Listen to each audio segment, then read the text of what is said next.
9:30. Sorry. p.m. Ugh. All right. Well, we're just messing up all sorts of things today, aren't we? 9. Let's see. Let me put that in there today. All right. All right. All right. Hopefully that works.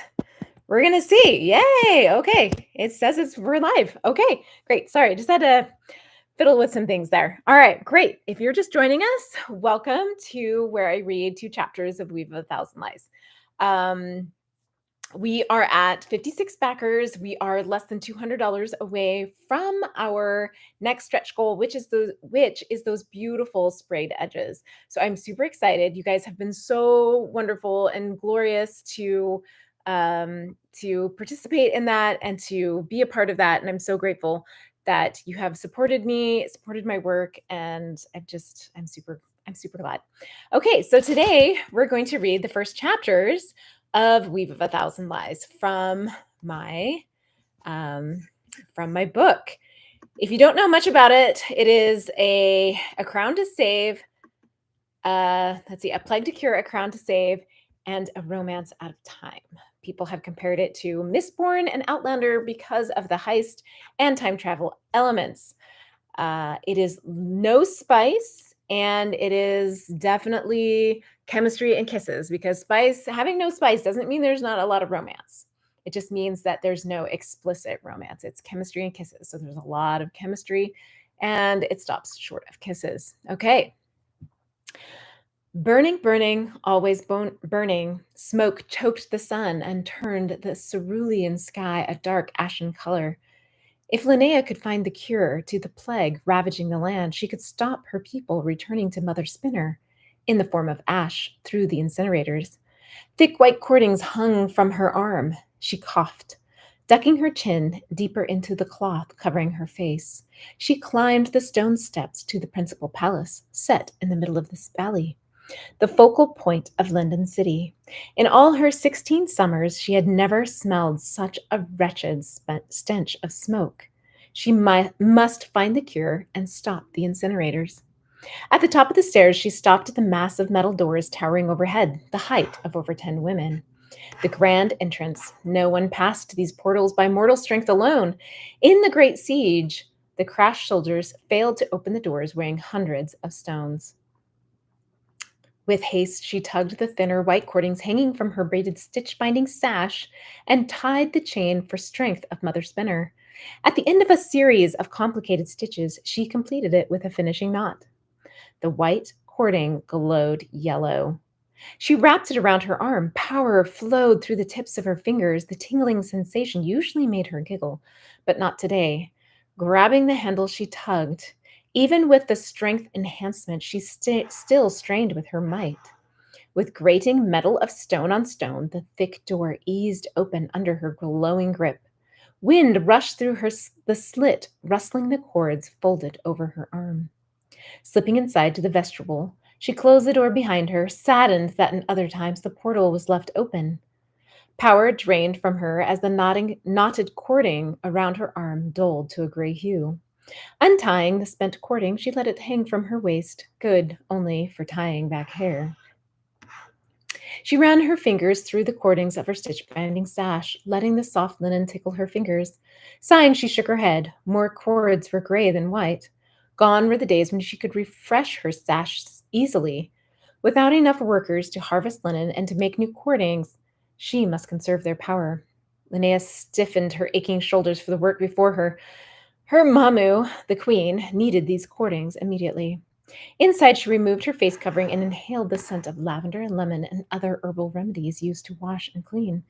In before times, the large, windowless vestibule had welcomed dignitaries from foreign lands, the Barbadan to the south, Utrika from the north, and the Moray to the east.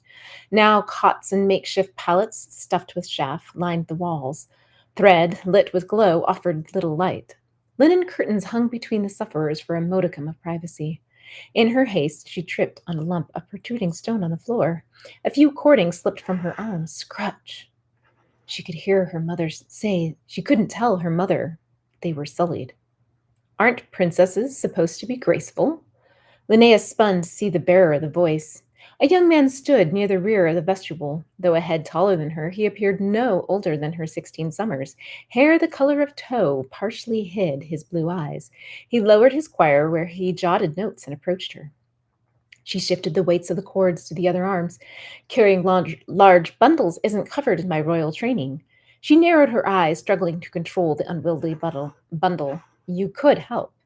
The boy didn't have the accent of the lowlands of London, yet he didn't wear the Highland wool vest. Oh, yes, her mammy required all visitors to burn their native clothing and wear the linen tunic of London. Keeping his cool gaze on her, he bent and retrieved the falling cordings.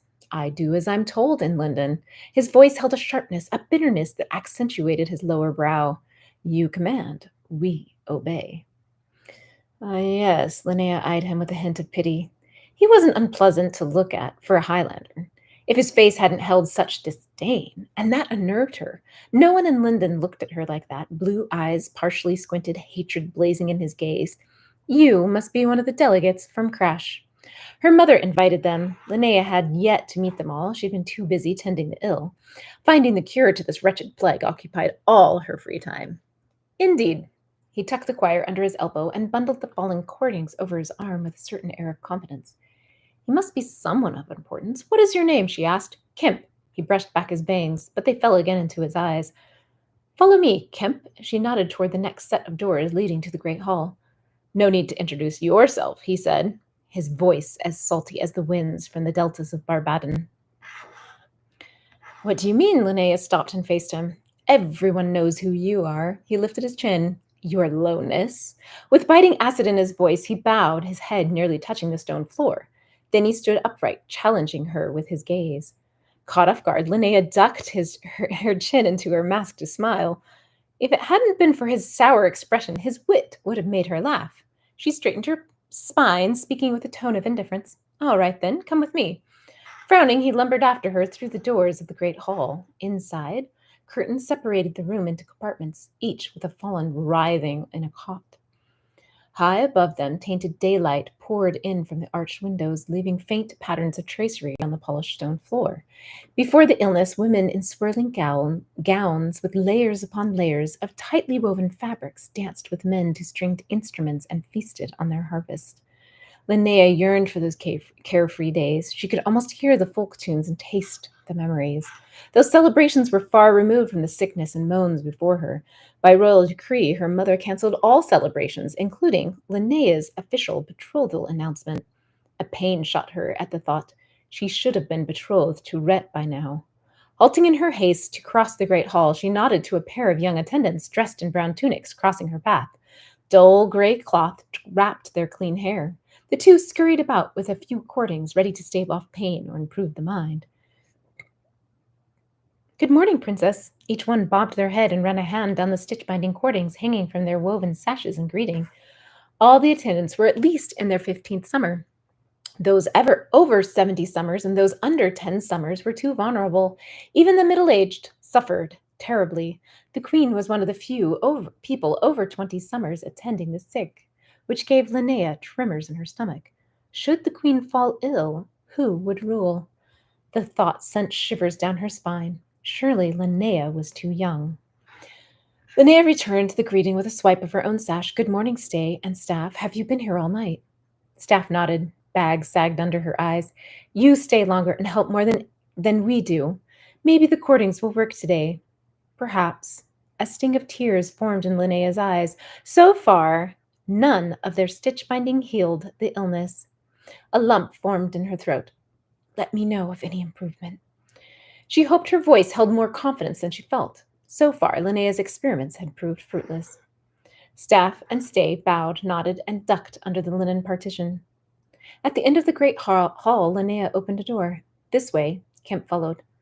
What are these cords for? Hesitating at the threshold, Linnea bit her lip against the question. Her mother specifically forbade her from divulging any information about stitch binding to the visitors from Crash. Without being blessed by Mother Spinner or Stook, the Crash couldn't chain the small cording with any power. Even so, describing stitch binding to outsiders was forbidden. Sorry to disturb you, Princess. Someone tapped her on the shoulder, clad in a gray collector's tunic.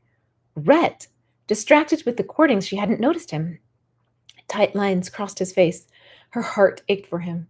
We have another one. Scowling at Kemp, he motioned for her to follow him and stalked toward the far side of the hall. Thank you, I'll be right there. Closing the door, Linnea swallowed hard. Should she take the courtings to her mother or tend to the sick first? Her mother insisted the need was urgent, but the collectors only sent Linnea the worst cases. She turned to the crash boy, narrowing her eyes. Kemp, was it? Would she get into trouble for allowing him to hold the courtings? No one else was nearby, and she didn't want to lug the courtings in to tend to the sick. What a hassle that would be. Surely he wouldn't defile them. Will you promise to take care of these? She raised the bundle, settling them into a chair. Promises were the highest form of respect. Lindens made promises to Mother Spinner, to partners in business, and to those they loved. If you command, he mocked her with a deep bow. It's not a command, it's a two-way promise, and I promise no harm will come to you for holding them. Give me your hand. She held out her fingers. Raising a brow, he clasped her palm. At his touch, a buzz went through her. Alarmed, she wrapped a cording around their two hands. Repeat after me. What we say, our word is bond. We are bound by word and cord. We promise to be of one accord. He repeated the words. They unclasped their hands. With a deep sigh, she handed him the bundle of trussing cordings. It was only for a few minutes. Leaving them unattended would be worse. Desperate people stole them, hoping to use them for loved ones. He was better than nobody. Do not let them out of your sight and wait here. Leaving him by the door, she clutched her stitch-binding sash and followed Rhett to see what fresh horror awaited her. Chapter 2. This is from Kemp's point of view. Left alone with an arm full of cords, Kemp stood by the great hall door, shaking his head. Lindens. He hated being at the princess's beck and call. By the great hunter, now what could he do? Just stand there and hold these stupid cords that made the Lindens so powerful? If only he knew how to use them, he would run back to Crash right now. Yet to the Crash they were useless without the knowledge of the knots. He tightened his jaw, the ache in his arms increasing from the load. Someday he would learn the Linden secrets and make them pay for what they had done to Crash. Until then, he would bide his time. He stared in awe at the palace. He'd never seen such a great building with room upon rooms, and more than 3 levels. Few constructed buildings this grand in Crash, although the stone for this palace must have been stolen from the mountains centuries ago. Frib came from behind a pillar, holding his nose. God, this place stinks. You smell lowlander cleaning methods. Kemp recognized the lavender and the honey, but not the other sharp-scented smell. A plant they didn't have in the colder highlands, perhaps? I don't like it here. Frib scowled at the beds. Sick people make me sad. Gawking, he motioned to the ropes in Kemp's hand. Are those the sacred cords? How did you get them? The princess ordered me to hold them. He made sure to sneer when he said princess, but he clutched them to his chest. Frib leaned closer, narrowing his gaze and shooting glances at the curtains hanging between the sick beds. Shall we steal one? The thought crossed my mind. Would they even miss one? Then he could practice. But these were thicker than the braided belts they wore around their waists. But I also like living. Lindens were barbaric, and the punishment for theft would be swift and sure. Inhaling, he shifted the weight of the cords. This time, the time would come. He must be patient. Exhaling, Frib tapped his choir, relaxing his shoulders. I wish this whole plague was over. I want to go home and eat mutton stew. He smacked his lips. Kemp sighed with relief. Good. Frib hasn't guessed the real reason the High Altar asked them to tally and record the names of the fallen. Kemp had more important task, to discover the secrets of stitch binding. The Lindens are fools. Kemp caught sight of the princess again. Her long, curly hair was swept back in a series of braids, knotted together like a net-like pattern. She moved gracefully and smiled with genuine kindness. The opposite of everything he'd learned about Lindens. It must be an act. Frib slapped him on the shoulder. Stop staring at the princess. I'm not staring.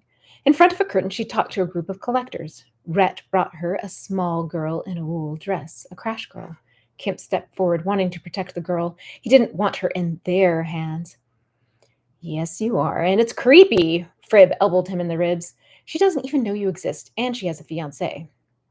Finally breaking his stare, Kemp tensed. Rhett, even saying his name soured his mouth. They're not officially engaged. He'd seen her tend to the old and the young, Crash or Linden, never a complaint from her lips. But she still was Linden and therefore evil. But still, if only he could see how she used stitch binding. Only the plague keeps them apart, Fridge sniffed and rubbed his big nose. As soon as the plague is cured, they'll be betrothed. Kemp shot him a scowl. Where do you hear such gossip? Shrugged. The kitchen. Kemp focused on the little Crash girl. He had to help her, make sure she didn't feel alone. Before he had left his mountain home, the High Alder asked him to ensure the Lindens didn't abuse his people. Although he hadn't seen anything worse than general disdain, Kemp was sure they hid darker secrets. The other collectors left, and Rhett held back the fabric curtain for the girl. The princess followed her into the partitioned section of the great hall. But before Rhett could enter, another collector called him away. Rhett bowed and went with the others. What was the princess doing with the crushed girl? Hurting her? Performing a horrific stitch binding experiment? He had to find out. Here, hold these. He dumped the armful of white cords onto Frib. I'll be back. Furrowing his brow, Kemp crossed to the linen room. Careful to move slowly, he quietly curled back the fabric to peek inside. The Crash girl. Who couldn't be more than 6 snows, stared with glassy eyes. The girl's nose burned red. She was at stage 3, forgotten. Under her arm was a ragged felted bunny, a typical toy for the Highlanders. As a boy, Kemp loved a long forgotten stuffed shepherd dog. The princess knelt beside the girl, pointing to the bunny. Is this your friend? Twisting her gnarled hair, the girl slowly nodded. Does he have a name? Linnea touched a fevered cheek. Tucking in her lips, the girl lowered her brows and shrugged her thin shoulders. Does who have a name? The fallen couldn't remember their own names. Why ask for the toys? The girl clutched the bunny with one dangling eye, peeling felt and gaping seams. Bits of uncarded wool stuffing peeked through the felt, colored dingy and thinning. Clearly, it had seen better days. Slipping the toy from her arms, Linnea smiled and brushed the girl's matted hair from her eyes. She would have to burn it, like everything else that came into the palace. Gripping the curtain in his fist, Kemp held his breath against the coming action. But instead of taking the bunny to the incinerator, Linnea snipped a cording hanging from her belt. Let's see what we can do to help him. She placed a finger to her lips. Don't tell anyone. Holding the cords with 2 hands, she knotted it in a pattern. Kemp hungered to know. He wanted her to slow the action so that he could see it, learn it, and memorize the muscle movements. The small ringlet, no bigger than a bracelet, glowed yellow. Kemp watched in awe. He'd never seen stitch binding do that before. With a tired grin, Linnea slipped it over the bunny's head. The whole toy glowed white. An eye formed in the empty socket. Loose or missing threads tightened or reappeared. The worn patches became strong. The stuffing even plumped out again. Dirt and debris disappeared. It looked freshly made. Gasping silently, Kemp dropped his jaw, his heart racing. Incredible. His longing for this knowledge raged inside him. She tucked the bunny into the girl's arms. The girl's eyes lit up as if she received a new toy, curling her neck around it and hugging it tight. A new bunny! I'll name you Flopsy. Indeed, she'd forgotten it was hers. Dropping the curtain, he stepped back. What had he just witnessed? He couldn't understand. He turned and bumped into a heavy chest. Rhett scowled and grabbed him by the upper arm, pushing him inside the curtained area. What are you doing here, slub? When they entered, Linnea spun. Her expression turned from complete joy to suspicion. Heat flushed Kemp's face. Yanking his arms free of Rhett, he fumbled for words. What would the princess say? So there you have it. There's the first 2 chapters of Weave of a Thousand Lies. And I love this story. It is written with a lot of love and a lot of time that I have spent laboring for this. And you will definitely enjoy reading this book. If you enjoy no spice, YA fantasy with kisses and chemistry, with cool magic systems that involve